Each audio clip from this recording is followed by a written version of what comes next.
Last week, we recapped what the Titans did in free agency. But this week, we're going to go over the moves that we think might still need to happen, either in free agency or the draft.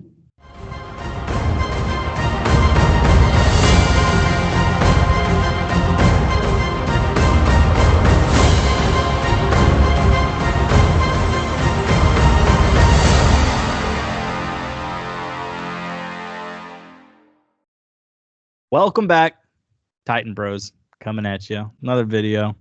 Like I said earlier, we recapped everything. If you missed it, please go back and watch it. It was our last video. We broke down the Snead? Yeah, L'Jarius Snead trade, the Calvin Ridley signing, just all of that. So if that's what you're wanting here, you missed it already. But guess what? It's still up, so it'll always be up. Unless it gets flagged for something. I don't think it will. But this week, what still needs done? What still needs done? Welcome in.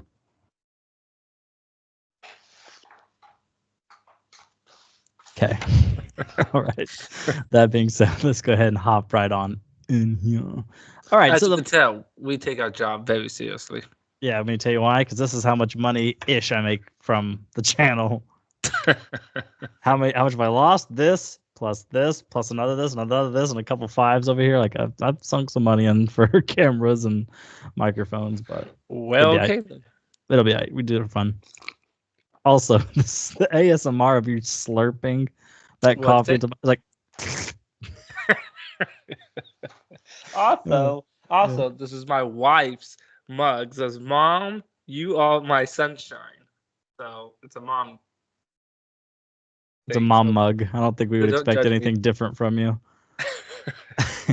My wife has like 25 mugs, and I have like 2. So if I just randomly put my hand in that and grab a mug, most likely it's going to be something about, Queen, moms or whatever. Slays or something. Anyway, my wife's the same way. She's got like 30 coffee cups. I'm like, why? You can only drink one coffee at a time. One that's red, white, and blue, and one that says "#1 Dad" because that's me. No, it's not you. It's me. But anyways, let's go ahead and jump right on in here. Oh man, everyone's gonna be like, "Okay, I'm out of here." Let's talk some Titans. I don't give a crap about your wives or the cups. You get some Titans out of us, and you get some comedy. Yep, that's what you're here for, is comedy. But anyway, speaking of which, I'm looking blue. My lights need adjusted, but we kind of threw the idea to do a video last minute because I'm a little short on time. Because tomorrow's Easter Sunday, so lots going on here. But let's go ahead and jump right in. Quarterback position. Do we need to fix that in free agency, draft? Neither, both. For me, it's obviously, we'll take turns going first. But for me, it's obviously a neither. Because I think we've got our number 1, number 2. And if we could cut Malik Willis and throw him back on our practice squad, I'm good with that. Yeah, that's a neither for me. Will Levis is definitely the guy. He did enough last year to show that he is the guy for this year. And the reason I said that, because if he struggles, I am not going to be patient to give him 2-3 years. But for this year, he's the guy. Yeah, and that's a whole nother conversation. That, but yeah. No, that's fine. But this is a whole nother conversation, but it also kind of depends on how he struggles. Yeah. If he throws like 19 touchdowns to 13 interceptions, and where he's like, 60% completions, kind of like that's one thing. But if he's just awful, I'm done with him for a whole year as starter. But anyways, next position for me, or for both of us, I don't know why I said for me, running back. The floor is yours.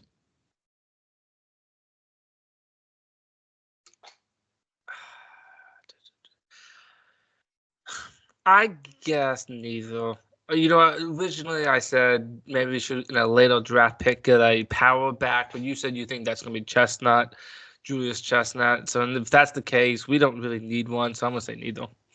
Yeah, I'm right there with you. Because, yeah, I agree. I think Tyjae Spears and Tony Pollard, both of them switching between 40 to 60% of snaps played, depending on the game, the matchup, the hot hand. And them two just keep each other fresh. And like you said, if we need a power back, because I would say neither of them are power backs, so they won't be the best 4th and 1 down kind of situation. Yeah. So it would be nice if we could get a power back, but go ahead. That I agree. I'm not sinking any draft capital or any more free agency money in that. So with that being said, let's go ahead and move on to the offensive line. We'll go interior offensive line, so center and guards.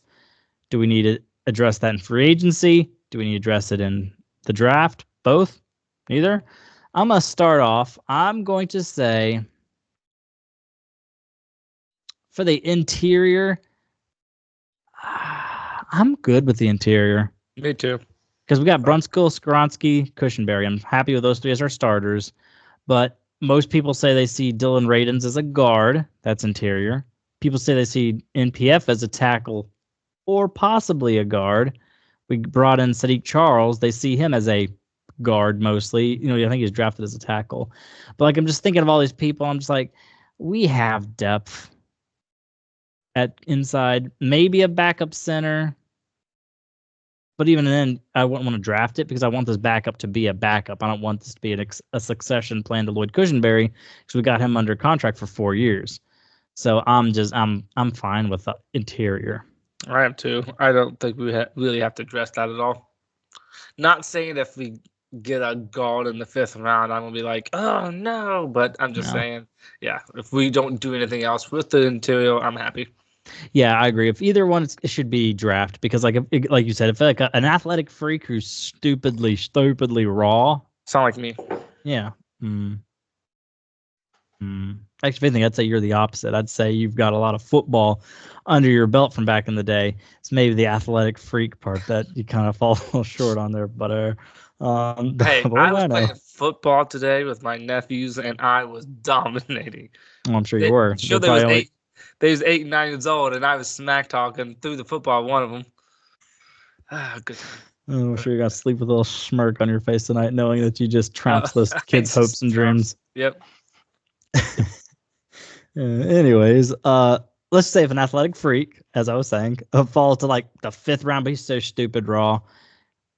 He's like, just a nice guard prospect, and we groom him for like a year or two. Then Brunskill's gone, and technically, I think this is the last year for Radins as well. Yeah, and those are both of our right tackles. So yeah, maybe a late round draft pick on a guard. So now let's go ahead and move to the tackles. The floor is yours. Draft has got to be.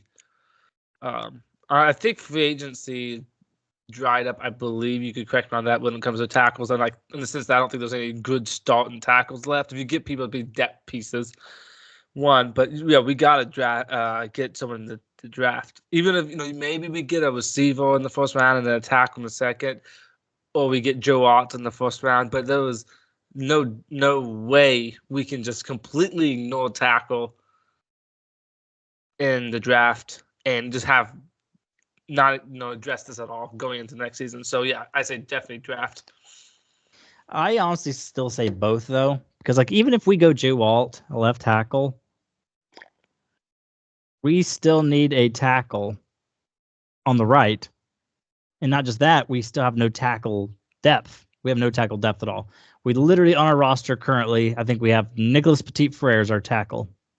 I don't even think we have a left tackle. Like, I guess Jalen Duncan. I forgot about him. Jalen Duncan. So as of now, it's Nicholas Petit-Frere and Jalen Duncan as our left and right tackle. I am shocked about that we didn't. Again, even if it's just depth pieces, someone that's been in the league for a while and hasn't really done anything. I'm surprised we haven't signed anyone like that much. Oh no, we did. We did, didn't we? Talking about Sadiq Charles, the Commandos guy. Yeah, he played a lot of guard though. Oh, is he one of those people that we like? Now, granted, we don't have the same regime, but one of those people that's he can do everything, but instead that just basically means he sucks at everything. Basically, I think someone I would consider, but he might want too much money, is DJ Humphries. The Cardinals cut him. He's a cap casualty. He's a left tackle, I believe. He was a 1st-round pick in 2015. He's got a Pro Bowl in 2021. So he's just been a solid starter. I really almost feel like we should get him as insurance. Is he still available? Yeah, he's 30 years old. Get him in either, if we end up going wide receiver in the 1st round and tackle in the 2nd round, bring in DJ Humphries. Maybe. Because I just feel like even if we go Joe Alt, then I'm still not happy with Nicholas Petit-Frere just starting on the right. Yeah. So I think we need to attack that on both. Okay.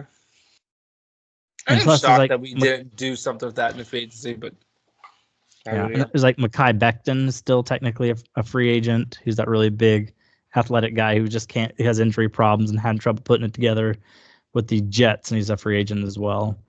So I would be okay with bringing in Mekhi Becton. Yeah, I would say I know the Jets did not like him. So you see fan base like happen when your player leaves. You gotta be real careful with that. But anyway, yeah.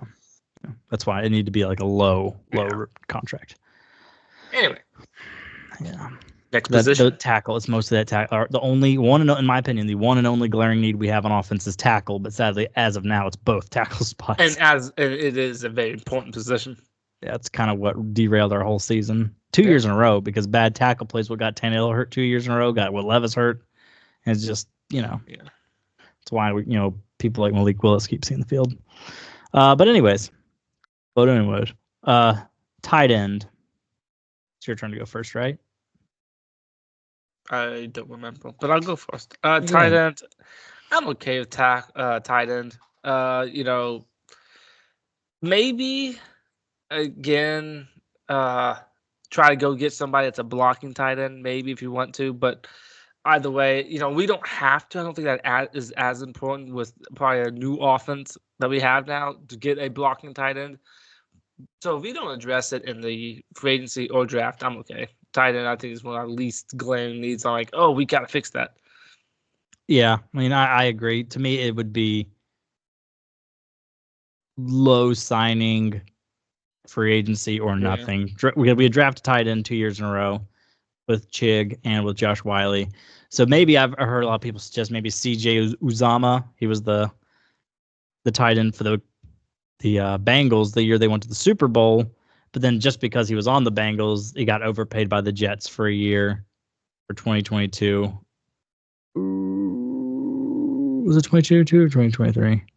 I don't know. But anyways, it's 2022, and then he went to the Jets in 2023. He got overpaid by them, and then but he's a free agent now because they cut him because he was a cap casualty.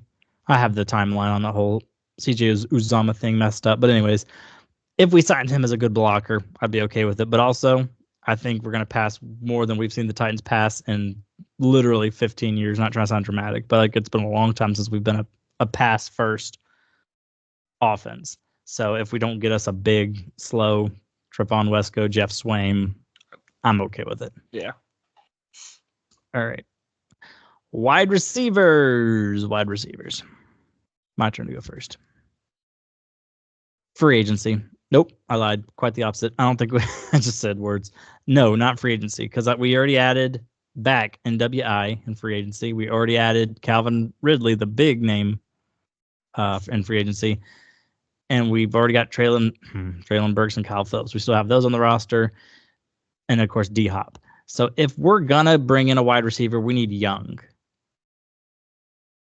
Whether it's first round, second round, or then the next one would be the fourth round, it definitely would need to come from the draft. And I think it needs to come from somewhere because before the season's over, we're going to have our starting two wide receivers being 32 and 30 years old. Yeah.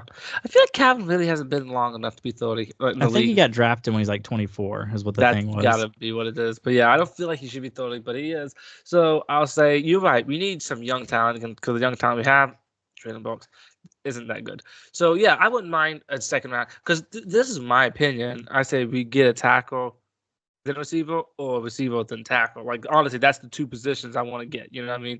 But either way, first round or second round, that's you're probably gonna get a decent prospect at receiver and get some youth and maybe some youth we can trust in the receiving room. So I am with you. I say draft either in the first or second round. It's a bigger need than people think because, again, even if Calvin Ridley and DeAndre Hopkins' old bodies hold up and they both give us 800 to 1,100 yards apiece, we still need a wide receiver next year. And that's why I am so tempted. I think it's honestly Marvin Harrison Jr. and Malik Neighbors. They're like close, and the closer the draft gets, like Malik Neighbors, people are saying like he's gonna be amazing receiver.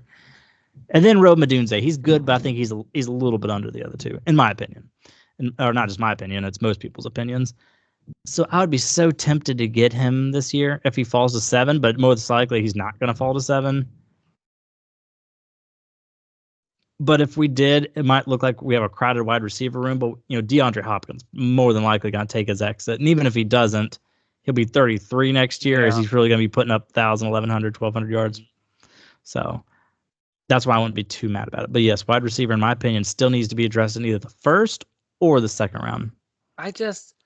And listen, when I think of D Hop and Calvin Ridley, and then if we get a Malik Nabels or Marvin Harrison Jr., which he's not gonna be in the seventh. No. But just if we get one of those, that is a great tandem, and you almost want to do that. But then you think about it, this is left tackle and right tackle. We're gonna really go into this next season with probably horrible tackles again. Like that just sounds like a bad idea. Now we'll talk about draft later, but they're saying this is a super deep draft. I know. So you could get a day 1 starter in the second round. And we're picking 38th overall. Yeah, I still don't know. Could. Maybe if we could find a way to trade in late first round and get ourselves a tackle. But still, and I like weapons. I love weapons, and offensive line is boring. I was not necessarily happy when we got Peter Skronsky last year, but I'm just very adamant Joe Alt. If he's available, we can have a different conversation if he's not available. But a lot of mock drafts got him sliding because people's going to be wanting Malik Nabels, is that his name? Malik Nabels and Marvin Harrison Jr. and then quarterbacks. So all those people was projected to go ahead of Titans. So I could see Joe Alt going down to us. And I say if he's there, got to get him. I mean, if it goes 3 quarterbacks as the first 3, and then the 3 wide receivers and Marvin Harrison Jr., actually, the way it is, people are saying it's going to be 4 quarterbacks and 2 wide receivers. If that happens, my hands look disgusting. Anyways, if that does happen, yeah, true. But if that happens and Rome Odunze is the best wide receiver versus Joe Alt, you got to go Joe Alt. But here's the thing, though, and we're going to save this for another time because we're not supposed to be talking draft. But a lot of people is what they basically say is, do you want an elite game changer, 1,500-yard wide receiver in Malik Nabers, or do you want a good tackle in Joe Alt? And then you're just like, I would say I heard a lot of people saying Joe Alt's supposed to be like a Pro Bowl for the next 10 years kind of guy. Yeah, I don't know if I heard that. I mean, I've heard he's supposed to be like, oh yeah, he's kind of like Peter Skronsky, where it's like day 1 starter, put him right in there. He's going to be good for you for a good while. But I haven't heard like, oh, elite upside. Like this guy, all pro. Like this guy, Skronsky. Skronsky's solid. And just like as advertised, went right in there. He was the starter. There was no position battle. He was never the worst person on the line. He made mistakes because all rookies do. And he had a appendectomy right in the middle of the season and had to get surgery, lose some weight. So things like that. But like, Peter Skronsky was good. I think Joe Alt would be very similar on that level. Or do you want a game-changing wide receiver? But here's what the issue is. If we had a huge need at both, that's when I would say for sure wide receiver. We had a huge need at both because Nabers is going to be a way better wide receiver than Joe Alt's going to be a tackle. But with us signing Calvin Ridley and not signing diddly squat on the tackle side of things, I'm just like, but we got to shore up that offensive line. We have to. If we go into next offseason, to me, where our starters are second-round tackle and NPF, I'm going to be pretty annoyed though. Like, is this really 3 years in a row we're going to have an awful tackle play again? Don't be surprised if it happens, though, because I'm sure you heard that interview with Brian Callahan's like... You told me about that. Well, first of all, he said if he's choosing between an O-line or a wide receiver, he's always going to choose wide receiver because they score points, and he likes people that can score points. Then he also said you can cover up a lot of bad O-line play by quick reads and quick throws. So, by all these comments he's making, it's acting like his mind's already made up. Of course, now he's not the one calling the shot, though. Yeah, I would say I agree with some of that, which also though shows that we got a different regimen in Tennessee because Mike Faber would spread never him out quick throws. That. Like, what is this stuff? Yeah, Mike Faber would never said that. But impose your will on him. Yep. But I would say I get that receivers score points, but when you got a young quarterback protecting him, it's huge. It's scary. Massive. It's scary. Huge. Left tackle too is the most important position on an O-line, if you ask me, and that's the blind side for most quarterbacks, isn't it? Mm-hmm. Right. So that's very important. I think Joe ought to be amazing at it. And again, and I know you're not. It's hard to get excited at O-line, but to me, if you just think Joe Alt, Skronsky, Cushionberry. Cushionberry. Yeah, That's a good three though. That's a good three though. do Exactly. the whole run left thing like they used to do back in the Rogers, Saffold, Ben Jones, Taylor Lawande. I would say this. I would say this though. Regardless what we do, I think we're gonna have a good trio.